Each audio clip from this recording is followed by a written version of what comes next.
So, question for you, what do you call this then? What is this? So this used to be feature injection, and Okay. it possibly is still feature injection. It's kind of now just the way I work. A lot of people, when they want me to do it, they'll just say, "Oh, can you go and talk about the tea bags?" Perfect. So I'm here to talk to you about the product owner role and the process that we go through as a product owner. So every project I've ever worked on has started with someone asking for a tea bag. So people come along and they ask for a tea bag, but what they really want is a cup of tea. And when you realise that they want a cup of tea, you realise that they need other stuff as well. So they need, hot water, and they need milk, and they need a spoon, and they need a cup. They need all of these things to construct a cup of tea. But then the next interesting question is, so why do you need a cup of tea? So Nada, why do you want a cup of tea? Just habit sometimes, comes about 10 o'clock and I fancy a walk. Yeah, habit. And any other reasons? Sometimes I'm thirsty. Thirsty, perhaps another reason. And sometimes I just want the company, want to go out Bit with of people and have a... Bit of a social experience. Yeah. Yeah, and so this is what we tend to refer to as user needs, and often we kind of document those as jobs to be done. So we start with a cup of tea, and now we're trying to get to the user needs. From the user needs, what we then do is to work out, okay, which segment actually have that needs. So this is what we call our segments defined by needs.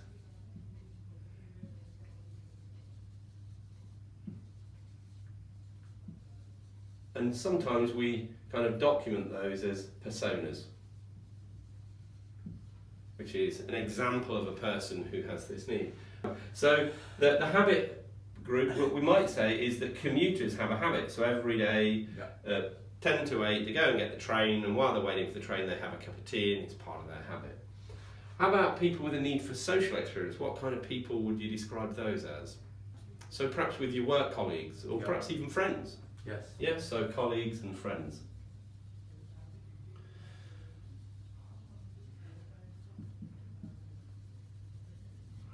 So once we've worked out that we're trying to satisfy these needs for these particular groups, what we then do is we work out, okay, so why are we as a company doing it? So why would a company like Starbucks actually satisfy the habit of commuters? Make money, or improve the net promoter score, or something like that. And this is what we call our business value. Yeah. So, and what has happened with business value is we've realised that to satisfy the needs of commuters, the habit of commuters, they will perhaps give us money or whatever. But what we've discovered over time is that money is a really bad metric to use, and there's two key reasons why we do that. So the first key reason is it's a long time normally before we actually see whether our idea has actually improved things or not. Yeah. So if we wait until we see the money, that might take months, if not years, to see a return, which makes it a really poor way of actually establishing whether our investment has actually been a good experiment or not. The other thing, of course, is that when we start talking about money and revenue, or perhaps reducing costs, there's normally lots and lots of things going on in an organisation that are affecting that, and it's very difficult for us to isolate the effect of our investment on this, and as a result it's very difficult for us to establish whether the thing that we've done has actually delivered the return that we want, or whether it's perhaps something else that has. And as a result, what you tend to find is that organisations now don't just talk about money, but they'll talk about activity and the net promoter score, how happy are our customers, or perhaps even the number of customers, or the amount of activity that we've got in the system. Of course, we talk about these segments. There's one last segment that we've forgotten that we will need to know about, and that's little old ladies, because we should never forget little old ladies, because they're very important to us. Okay, so let's take a step back and look at this now and work out what's going on. So all of these arrows that we've got, in a traditional project, they would be assumptions. They would assume to be right, and in actual fact, they're the bedrock upon which we kind of make our decisions. In an agile project, these arrows are all hypotheses. This is all a hypothesis. This is a hypothesis. And these are hypotheses.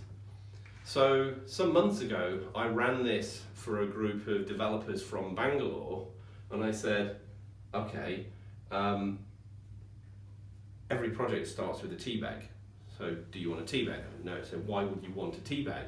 And they said, because their mums use the tea bag to stain the curry the right colour. Although it's an obscure one, what it shows is even something that seems really obvious, there are actually places where, yeah, we even got that bit wrong. People didn't want a cup of tea in that instance, they actually wanted to stain the curry and get it the right colour. And that's why Agile becomes so important, because rather than making big, expensive investments to validate some of these hypotheses, it's about making much smaller experiments so that we can validate or invalidate those hypotheses. In actual fact, you can never validate a hypothesis, you can only invalidate them, but you can find out whether you've got a better chance that it's right or not. So, we started with a tea bag, we then realised we needed a cup of tea, it's about habit, commuter, and goals. So, why is this really important?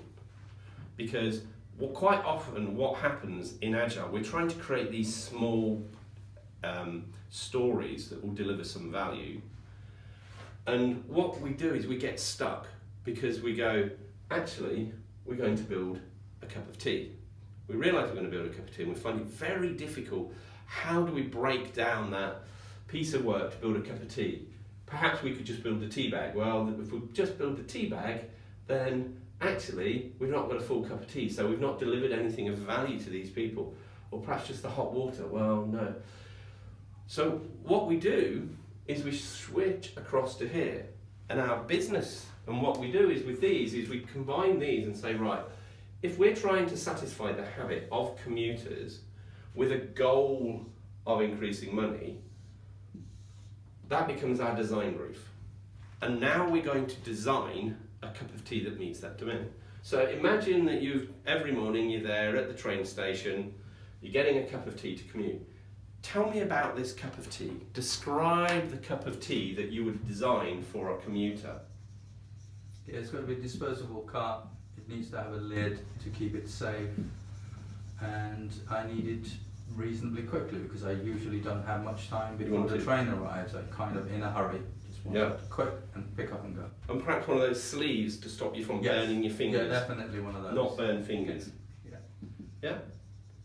Yeah. Are we too worried about the quality of the tea itself? As long as it's reasonably hot, that's okay. Yeah, so reasonably hot. Okay. Now, I want you to tell me about the cup of tea that's about satisfying a social experience for perhaps when you're with colleagues or friends.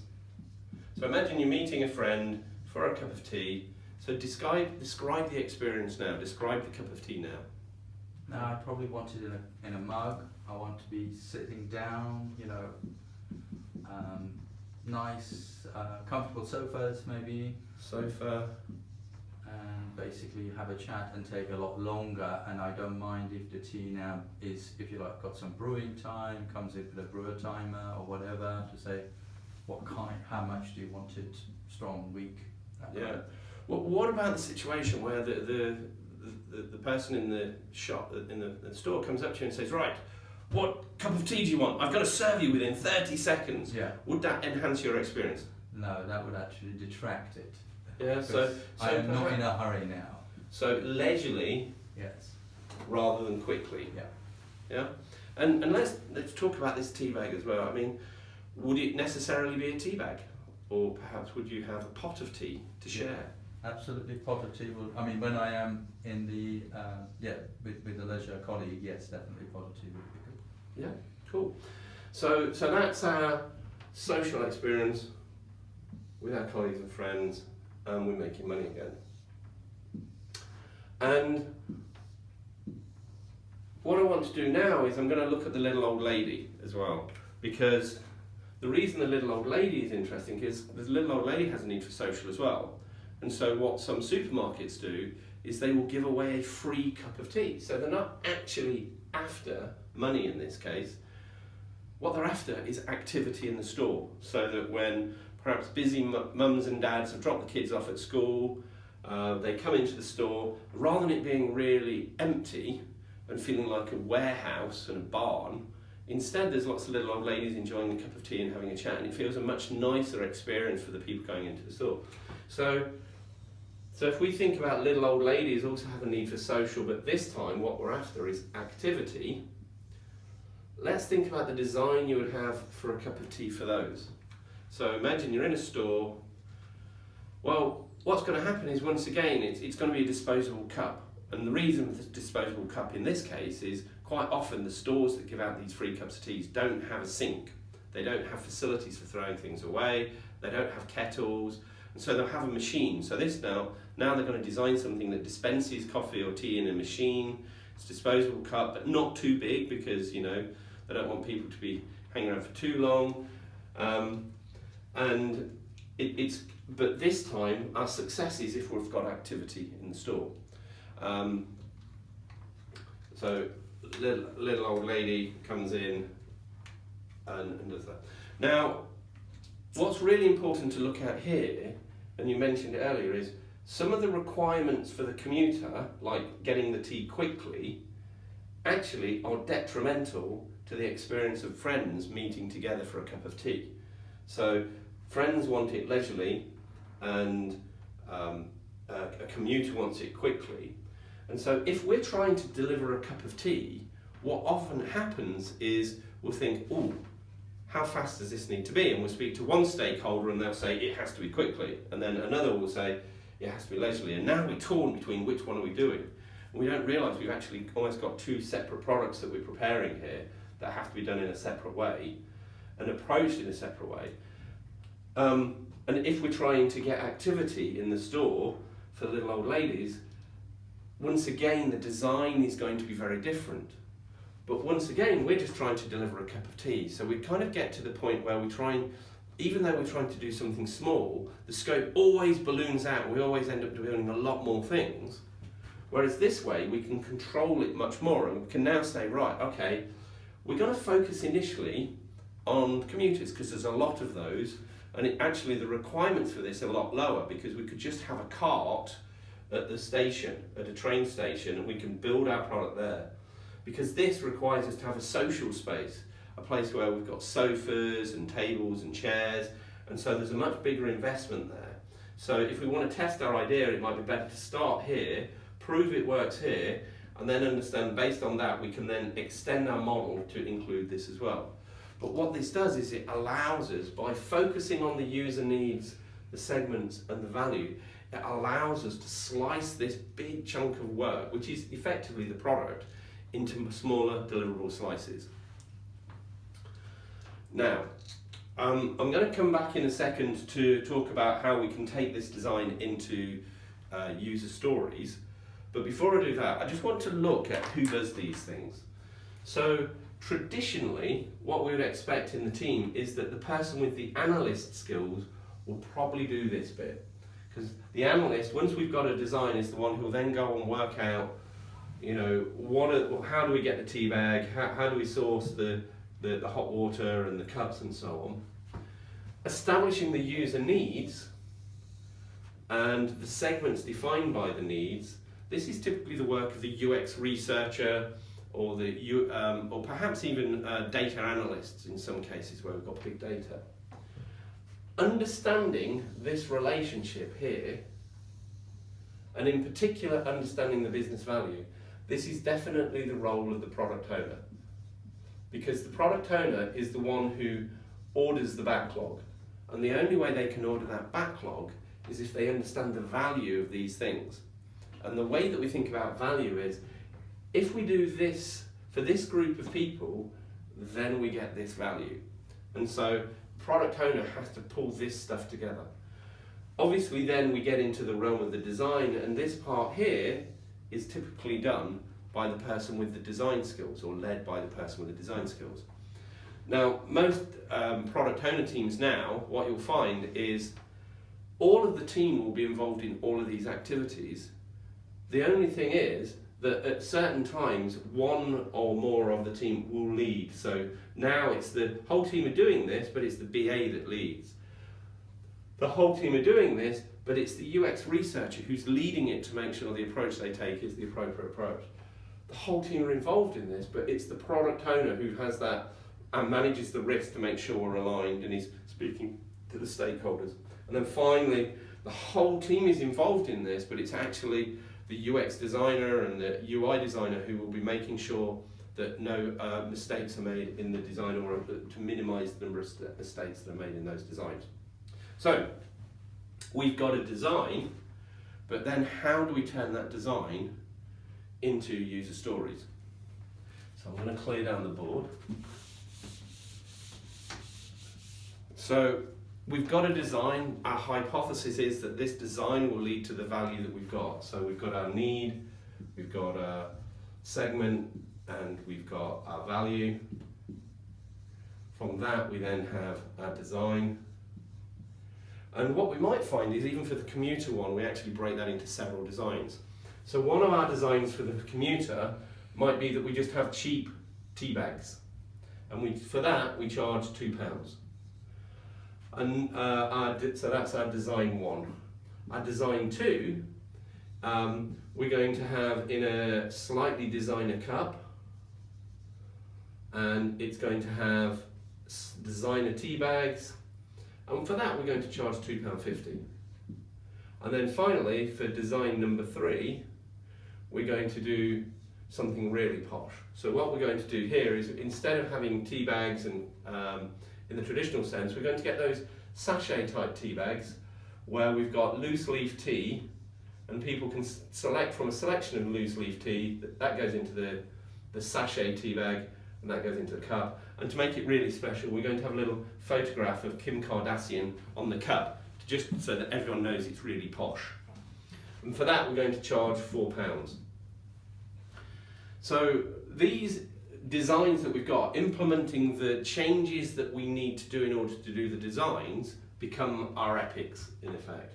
So our first epic, we might say, right, let's do this one first. And for that we need, and part of that epic, we're going to need hot water, we're going to need the tea bag, we're going to need the cup and the milk and things. For the second one, the designer cup, we're only going to do the things that are different, the deltas between this design and this design. So we're already going to have the hot water, but what we might do is, over here we might have milk in a little sachet. Over here, because it's a designer cup, we're going to have fresh milk. Yeah.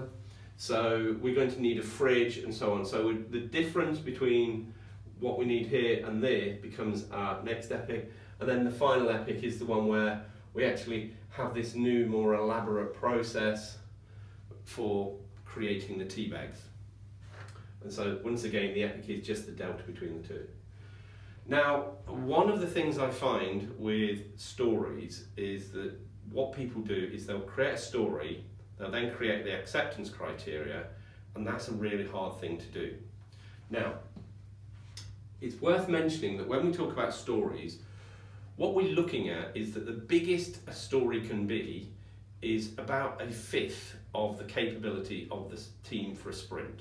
Because if the story is bigger than 1/5 of a sprint, all of a sudden the velocity becomes unstable, because one sprint they'll deliver 2 stories, the next sprint they'll deliver 1 story, and so on. So you want at least 5 stories in the sprint of about equal size. So we're limited to what a team can do in 1/5 of a sprint. Which, if you've got a 2-week sprint, it's basically saying, what can a team do in 2 days? Which in a lot of cases is not enough. And as a result, we have an epic, which is a story that's too big and we need to break it down into other epic. Now, the thing about the epic is about delivering value. It's about delivering against this this design brief, so that we can say, right, we've delivered this value by meeting this need for this segment. Now, the problem that people often have is that they'll start with an epic and they've got a design and they can see how all that works, but they'll then jump straight into slicing that up into stories. So what we recommend is that instead, whoever is actually creating the acceptance criteria in the given when then format starts doing those given when then format stories at the epic level, and then once they've created the acceptance criteria, they then slice those into the story. So we basically go epic to acceptance criteria to story as the approach, rather than the traditional approach, which is epic, story, acceptance criteria. And so how does this work? So what we do with this is, with the given when then format, the easiest way to do this, oops, missed the Y, is to actually start with the end point. So we go, well, what's the very last point in the process where the customer has value? So we go, then the customer has a cup of tea. And this is a great format for facilitating the conversation about the detail of the design with all the members of the team. Then the customer has a cup of tea. And we say, okay, so now that we've got that's the end point, we can have the discussion about what is the end point. We've agreed that is the end point. We can then say, what is the activity that actually leads to this? So when the barista gives the cup to the customer,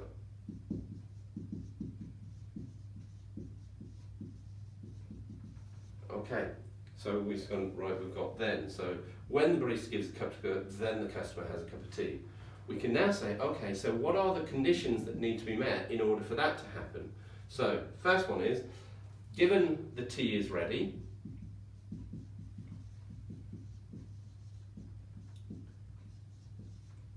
and the customer has paid.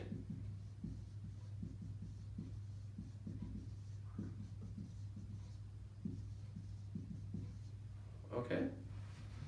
So we go, right, okay, well, every given that we have here becomes another then. Then.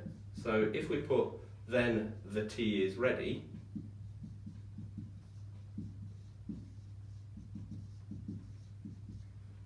we can then say, what is the next? So what is the event then that created the tea is ready? So, and I think the last step in preparing the cup of tea, because we're doing the commuter one, would be that the lid goes on the cup. Yeah? So when the lid is placed on the cup.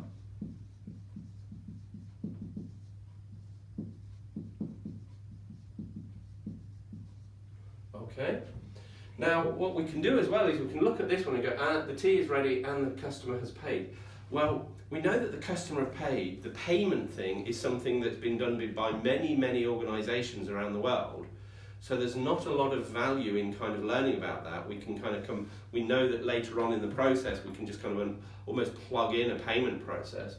So what we're going to do is we're going to do that as a to-do. We're going to leave that later. And we might decide, in actual fact, we're going to move that into a separate epic.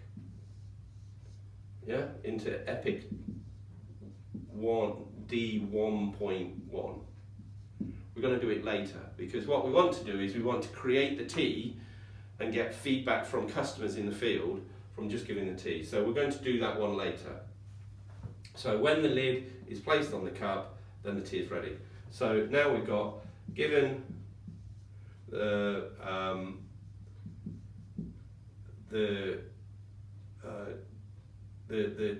tea, so the tea is in the cup.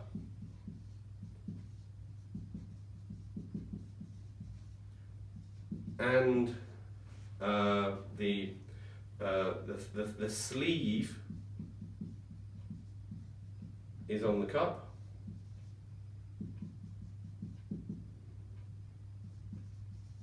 When the lid is placed, then we can open. And once again, each of these givens can be taken to the next step. Now, It may be that we look at this and go, the sleeve, so what's the situation we do if we've forgotten to put the sleeve on? So we go, looking at this, there's actually another story here, which is the sleeve is not on the cup.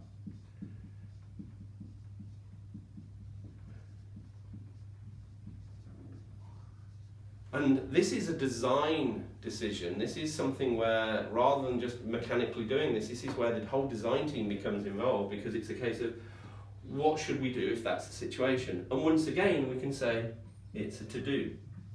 And what we're doing is, as we're actually working backwards, we're identifying a backlog of things that we need to do to finish out specifying the design, but it allows us to focus on those bits that we want to do. And so we might say the sleeve is not on our cup. Now these kind of what I call quality things. So what you'll often hear about is when we do the Three Amigos, people talk about the testers. And I tend to think of the testers when in this mode as not being testers, but they're actually quality designers, because they're thinking of the things that could go wrong with the product. And if you think about the quality of the product, it's not what the product does when it works as it should, but it's what does it do when things aren't as they should be. And so we can say this and sleeve. So, but with this pattern, what we do is we start at an output here, and then we just work backwards. We can identify different paths to these points, and we can just say, right, that one there is a to-do. And what we will end up with is a happy path and a whole load of to-dos for the quality paths rather than the unhappy paths. And when we get to the stop, we know we can stop. But it also means that we can focus on the riskiest bits first, because normally when we do these projects, the riskiest thing is the thing we're going to build something that the customer wants, which goes against the perceived normal traditional way of doing it, which is we build the bits over here. So most strategic projects start with building a login screen. And the login is possibly the least interesting thing in terms of risk. Whereas, and they will leave the bit where they actually deliver something of value to the customer to the very end. So what this does is it allows us to build the bit of value to the customer at the end. We can then use mock objects or whatever we want to actually mock out the fact that things are logged in, and then we can defer that commitment to building the login until later, and then, but we can then focus on learning about what our customers really need up front. And obviously this is an experiment, so we can see, right, we do this. Once we've done D1, we might want to do D2, 1.1 next, or we actually might decide, actually, based on the feedback we got, we're going to skip to this one, or we want to do more work around here. And it's really about where do we make the decisions. And that's critical, that we need a fast feedback loop. We're trying to avoid, if we focus always on money, and it takes a long while for that feedback loop, this mechanism hopefully will allow you to do things very fast. Okay. Yeah. And thank you. Thanks, Chris.